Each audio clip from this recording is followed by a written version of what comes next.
Hello friends, this is Karan and I welcome you all to Civils Manthan and GK Gurukul. आज का जो next हमारा session है, topic है, वो है लेजिस्लेटिव प्रोसीजर्स इन पार्लियामेंट। इससे पहले हम ना बिल के बारे में देखते हैं कि बिल दो प्रकार का होता है, public bill and private bill. ये इंपॉर्टेंट है लेकिन ये लूसेंट में नहीं दिया हुआ है। पब्लिक बिल उस बिल को बोलते हैं जो एक मिनिस्टर के द्वारा पार्लियामेंट में इंट्रोड्यूस किया जाता है। प्राइवेट मेंबर उसको बोलते हैं जो एक मेंबर के द्वारा, सिर्फ मेंबर के जो मेंबर होता है, मिनिस्टर नहीं, मेंबर के द्वारा प्राइवेट इंट्रोड्यूस किया जाता है बिल। ये जरूरी नहीं है कि ओपोजिशन पार्टी का ही मेंबर होना चाहिए, ये रूलिंग पार्टी का मेंबर भी इंट्रोड्यूस कर सकता है जो कि मिनिस्टर नहीं है। दूसरा है कि पब्लिक मेंबर बिल जो होते हैं वो ज्यादातर गवर्नमेंट क्या क्या पॉलिसीज लेके आने वाली है तो गवर्नमेंट की उस चीज को रिफ्लेक्ट करता है। इसमें यह है कि ओपोजिशन का उन पॉलिसीज के ऊपर क्या स्टैंड है, ओपोजिशन कहाँ पे स्टैंड करी है, उसके बारे में देखता है। अगर इसको इंट्रोड्यूस करना है पब्लिक मेंबर बिल को तो 7 दिन का 7 डेज का एडवांस नोटिस देना पड़ेगा। अगर प्राइवेट बिल को इंट्रोड्यूस करना है पार्लियामेंट में तो मिनिमम 1 महीने पहले आपको नोटिस देना होगा, आपको बताना होगा। अगर पब्लिक मेंबर बिल मान लो पार्लियामेंट में पास नहीं होता है तो सरकार गिर भी सकती है। It may lead to the resignation of the government. ये नो कॉन्फिडेंस मोशन की तरह लिया जाता है, लेकिन इसमें ऐसा नहीं है। अगर ये पास हो गया या नहीं हो गया तो जरूरी नहीं है कि गवर्नमेंट को या कैबिनेट को रिजाइन करना पड़ेगा, ऐसा इसमें कुछ नहीं है। अभी हम ये कुछ इंपॉर्टेंट दोनों के बारे में पॉइंट्स थे। अभी हम नेक्स्ट चलते हैं कि जब बिल एक ऑर्डिनरी बिल या फिर मनी, अभी हम इसमें जो देखेंगे वो मनी बिल के बारे में देखेंगे कि जब मनी बिल इंट्रोड्यूस होता है तो वो कौन कौन से स्टेप से निकल के जाता है। सबसे पहले तो क्या है कि मनी बिल जो इंट्रोड्यूस होता है तो स्पीकर की डिस्क्रिशन होती है। स्पीकर देखता है कि whether bill is a money bill और नॉट। अगर स्पीकर ने बोल दिया कि this bill is a money bill तो वो बिल मनी बिल ही माना जाएगा। इसके ऊपर इसकी जो ये सोल पावर है, इसके डिसीजन को कोई भी चैलेंज नहीं कर सकता। फिर उसके बाद नेक्स्ट है कि फिर उसके बाद मोशन इंट्रोड्यूस किया जाता है इसको पास करवाने के लिए, जब बिल आ रहा है उसके लिए।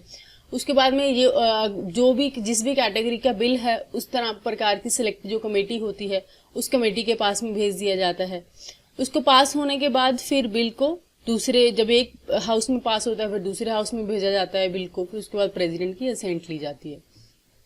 ये एक मोटे मोटे पॉइंट बता रखे हैं। उसके बाद में जो मेन इंपॉर्टेंट पॉइंट्स हैं वो है money bill and financial bill. इससे पहले हम ना ये देखेंगे कि डिफरेंस क्या है between money bill and ordinary bill. ये भी इसमें नहीं दिया हुआ, तो देख लेते हैं फटाफट से कि एक ऑर्डिनरी बिल और एक साइड में जो मनी बिल है इनमें क्या डिफरेंस है। देखो, पहला तो ये है कि जो ऑर्डिनरी बिल, कोई भी बिल है वो कहीं भी इंट्रोड्यूस किया जाता है। लोकसभा में भी इंट्रोड्यूस कर सकते हैं उसको और राज्यसभा में भी इंट्रोड्यूस कर सकते हैं। लेकिन जो मनी बिल होता है ना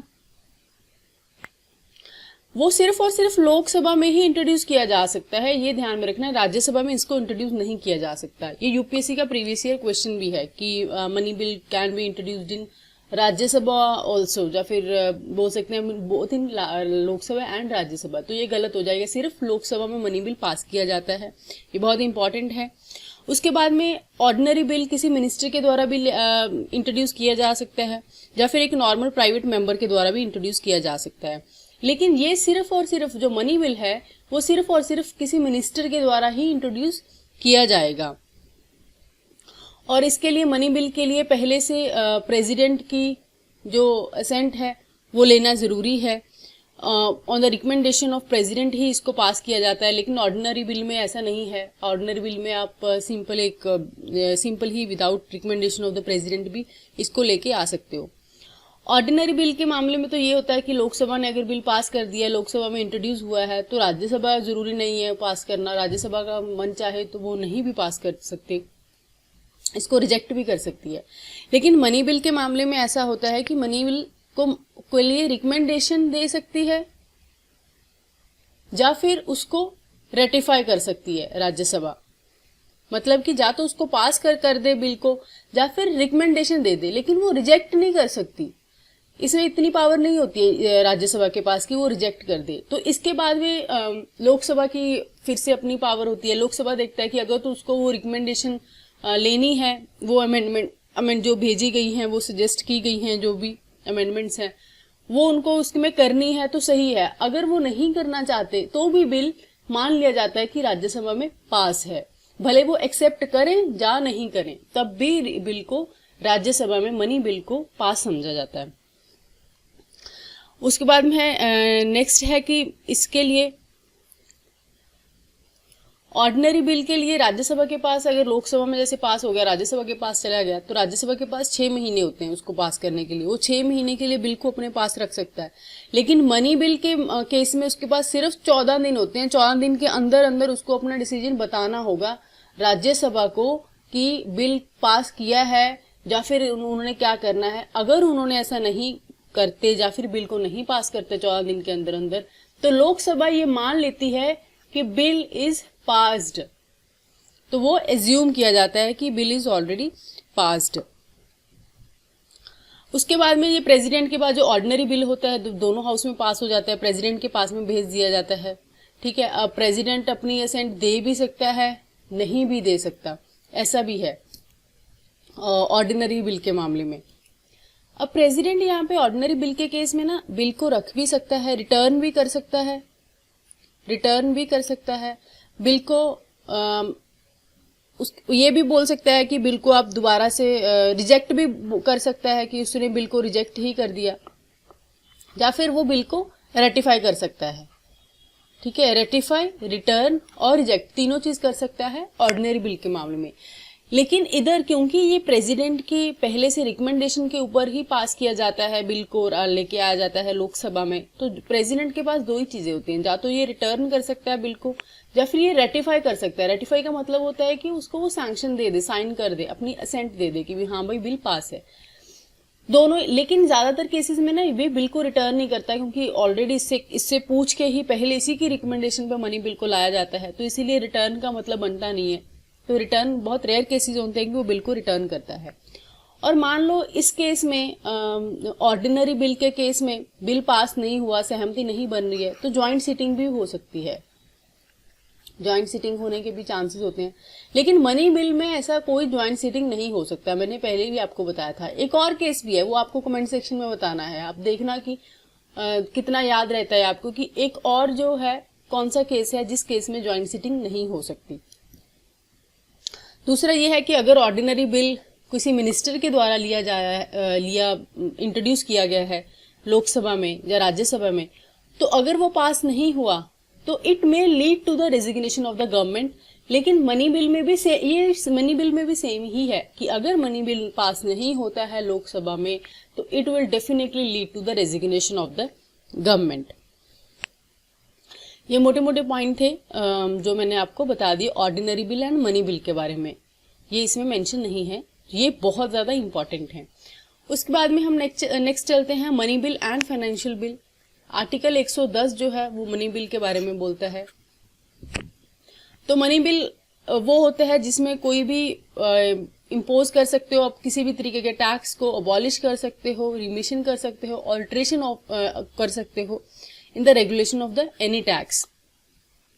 regulation of borrowing of money जो है गवर्नमेंट का, वो भी इस बिल के थ्रू किया जा सकता है। इसका जो कस्टडी है कि मनी बिल निकलवाया जाएगा वो कंसोलिडेशन फंड ऑफ इंडिया ही है। इसके थ्रू एक एप्रोप्रिएशन बिल के through consolidated fund of India से मनी को निकाला जाता है। कि काफी यहाँ पे हौच पौच हो गया, मैंने ऊपर ही लिख दिया इसके। ये मैंने ऑलरेडी बता दिया कि एप्रोप्रिएशन बिल होता है, उसके थ्रू मनी को कंसोलिडेटेड फंड ऑफ इंडिया से लिया जाता है। कितना एक्सपेंडिचर हो रहा है और कितना मनी आ रहा है, कितना रिसीट ऑफ द मनी हो रहा है गवर्नमेंट में, पब्लिक अकाउंट्स में कितना मनी आ जा रहा है, ये सब चीजों के लिए इस बिल को लाया जाता है। इसके बिल के थ्रू ये ऑडिट किया जाता है। उसके बाद में है कि passing of the money bill. Money bill को राज्यसभा में नहीं इंट्रोड्यूस किया जा सकता है, लोकसभा में ही इंट्रोड्यूस हो सकता है, ये हमने देख लिया। जब लोकसभा में बिल पास हो जाता है फिर ये राज्यसभा के पास चला जाता है एंड स्पीकर जो है ये डिसाइड करता है, वो सर्टिफिकेट देता है कि bill is the money bill और नॉट। राज्यसभा ने अगर बिल रिजेक्ट कर दिए, राज्यसभा के पास 14 दिन होते हैं, वो बिल को रिटर्न कर सकते हैं विद सम रिकमेंडेशंस, और या फिर रिजेक्ट कर सकते हैं। वे सेम पॉइंट्स हैं, मैंने आपको ऑलरेडी बता दिए हैं। 14 दिन के अंदर अंदर अगर बिल वो कुछ काम नहीं करते बिल के ऊपर, तो बिल को राज्यसभा के द्वारा, लोकसभा के द्वारा पास कंसीडर किया जाता है कि ये बिल पास हो गया है। उसके बाद में नेक्स्ट हम चलते हैं, आगे है कि स्पीकर, सिर्फ 2 केसेस में ही स्पीकर की जो है वो कंसेंट नहीं ली जाती कि बिल इज मनी बिल और नॉट। एक तो वो कि वो फाइनेंशियल बिल होता है, उसमें जो मनी बिल वाली चीजें हैं सिर्फ जो मनी बिल में ही इंट्रोड्यूस होती हैं, सिर्फ वही नहीं होती, अदर चीजें भी, अदर मैटर्स के रिलेटेड भी चीजें जो है उसमें डाली हुई हैं। सेकंड है जब बिल एक ऑर्डिनरी बिल होता है। आगे है ज्वाइंट सिटिंग। ज्वाइंट सिटिंग वही होता है कि जब 6 महीने के लिए बिल, इधर 6 महीने से ऊपर हो जाए टाइम, ना ही लोकसभा के ऊपर और राज्यसभा में वो बिल पास ना हो एंड वो इम्पोर्टेंट बिल हो, तो उस केस में ज्वाइंट सिटिंग होता है। ये प्रेसिडेंट समन करवाता है, लेकिन इसका जो चेयर करता है बिल को वो होता है स्पीकर। ये मैंने पहले भी बताया था, ये काफी ज्यादा इम्पोर्टेंट है, स्पीकर के द्वारा करवाया जाता है। और ये किस केस में करवाया जाता है वो नीचे आ गया कि बिल जो है एक हाउस के द्वारा रिजेक्ट कर दिया जाता है, या फिर 6 महीने से ऊपर का समय हो गया है तो बिल को इंट्रोड्यूस हुए, तो लेकिन बिल के ऊपर कोई भी काम नहीं हुआ है। आगे है स्पीकर ज्वाइंट सिटिंग के ऊपर प्रिजाइड करता है। In the absence of speaker, deputy speaker करता है। आगे इन्होंने लिखा है और चेयरमैन ऑफ राज्यसभा, ये गलत है पॉइंट। चेयर राज्यसभा कभी भी, मैंने पहले भी ये डिस्कस कर चुके हैं हम point, Rajya Sabha, chairman of the Rajya Sabha जो है वो ज्वाइंट सिटिंग में पार्टिसिपेट नहीं कर सकता, उसको प्रिजाइड नहीं कर सकता। अगर स्पीकर एब्सेंट है डिप्टी स्पीकर करेगा, डिप्टी स्पीकर एब्सेंट है तो डिप्टी चेयरमैन कर सकता है ऑफ द राज्यसभा, लेकिन वाइस प्रेसिडेंट जो कि चेयरमैन ऑफ द राज्यसभा होता है वो नहीं कर सकता। इस पॉइंट को ध्यान में रखना और इसको यहां से काट देना, अगर आपकी लूसेंट में भी ये सेम चीज दी हुई है। उसके बाद में नेक्स्ट है फाइनेंशियल लेजिस्लेशन इन पार्लियामेंट। इसको कॉन्स्टिट्यूशन में एनुअल फाइनेंशियल स्टेटमेंट भी बोला गया है, एनुअल फाइनेंशियल स्टेटमेंट भी बोला गया है, जिसको हम बजट भी बोलते हैं, अंडर आर्टिकल 112। इसमें गवर्नमेंट ने कितना एक्सपेंडिचर किया है, कितना गवर्नमेंट के पास आया है, पैसा आया है, कितना एक्सपेंडिचर हो गया है, और गवर्नमेंट के आगे कौन कौन से प्रोजेक्ट हैं, कितना एक्सपेंडिचर और करना है, वो सारा जो फाइनेंशियल रिलेटेड मैटर होता है वो हमें पता ही है, वो एनुअल फाइनेंशियल स्टेटमेंट में किया जाता है। एस्टिमेट ऑफ एक्सपेंडिचर होगा, ये आप सब पढ़ लेना, लेकिन ये प्रीलिम्स में, स्टेट एग्जाम में ऐसे यहाँ से क्वेश्चन नहीं आ सकता। और जो estimate related to the expenditure होता है वो charge from consolidated fund of India होता है। ये चार्ज अपॉन मैंने आपको काफी बार बता दिया कि अगर चार्ज अपॉन है तो उसके ऊपर मतलब पार्लियामेंट वोट नहीं कर सकता, लेकिन अगर मेक फ्रॉम होता है ना, charge from and make from ऐसे कुछ करके होता है, तब होता है वोटिंग, तो स्पेशली मेंशन भी होता है साथ में। उसके बाद में नेक्स्ट में है कि राज्यसभा जो है, प्रेसिडेंट की कंसेंट के बिना, रिकमेंडेशन के बिना कोई भी डिमांड फॉर ग्रांट नहीं कर सकते, ये यहाँ पे एक एक्सेप्शन है। और डिमांड फॉर ग्रांट ना राज्यसभा भी नहीं कर सकता, लेकिन वो डिस्कस जरूर कर सकता है उसको। और उसके बाद नेक्स्ट है कि जो कमेटी ऑन एस्टिमेट होती है, फिर उसके बाद में पब्लिक अकाउंट्स कमेटी होती है, committee on estimates and public accounts committee, ये सब चीजों को जो एग्जामिन करता है controller and auditor general of India करता है। वो मैंने आपको controller and auditor general of India वाले चैप्टर में बहुत डिटेल में बताया था कि ये किस तरीके से करता है, कितना मनी गवर्नमेंट ने अलॉट किया था, टोटल मान लो 100 करोड़ अलॉट हुआ है, तो ये देखेगा कि 100 करोड़ अलॉट हुआ था, कितना पैसा कहाँ पे लगा है, 100 करोड़ का 100 करोड़ वो कॉन्ट्रैक्टर ने लगाया भी है या नहीं लगाया, या फिर कहाँ पे लगाया, ये सब जो हिसाब किताब है एक्सपेंडिचर का वो कैग देता है। कैग की रिपोर्ट यहाँ पे डायरेक्टली लिखा हुआ है कि पार्लियामेंट के सामने रखी जाती है कैग की रिपोर्ट। कैग अपनी रिपोर्ट जो है वो पार्लियामेंट में देता है, लेकिन नहीं, पार्लियामेंट कैग डायरेक्टली नहीं रिपोर्ट अपनी पार्लियामेंट को दे सकता। ये भी पॉइंट गलत है, क्योंकि ये यूपीएससी में ये भी पूछा जा चुका है। कैग अपनी रिपोर्ट सबमिट करता है प्रेसिडेंट को, फिर प्रेसिडेंट वो रिपोर्ट जो है ना वो पार्लियामेंट के सामने रखता है। ये ऐसे घूम के आती है रिपोर्ट, कैग से प्रेसिडेंट, प्रेसिडेंट से पार्लियामेंट। ठीक है, ये कुछ पॉइंट्स हैं। ये स्टेट एग्जाम के लिए इतनी इंपॉर्टेंट चीज़ें नहीं हैं। जो जो चीज़ें बहुत ज़्यादा इंपॉर्टेंट हैं वो मैंने आपको स्ट्रेस दे के सारी बता दी हैं। उसके बाद में अभी हम नेक्स्ट सेशन में पार्लियामेंट्री जो टर्म्स हैं, जैसे ये काफ़ी चीज़ें रह गई हैं कि प्रिविलेज मोशन क्या होता है, स्टार्ड मोशन क्वेश्चन क्या होता है, ये सब चीज़ें अभी हम नेक्स्ट वाले उसमें सेशन में पढ़ेंगे। तो होप आपको वीडियो अच्छी लगी होगी। प्लीज़ वीडियो को, चैनल को लाइक एंड सब्सक्राइब जरूर करना, शेयर भी जरूर करना अपने फ्रेंड्स के साथ में। तो आज का सेशन यहीं तक है। Thank you so much.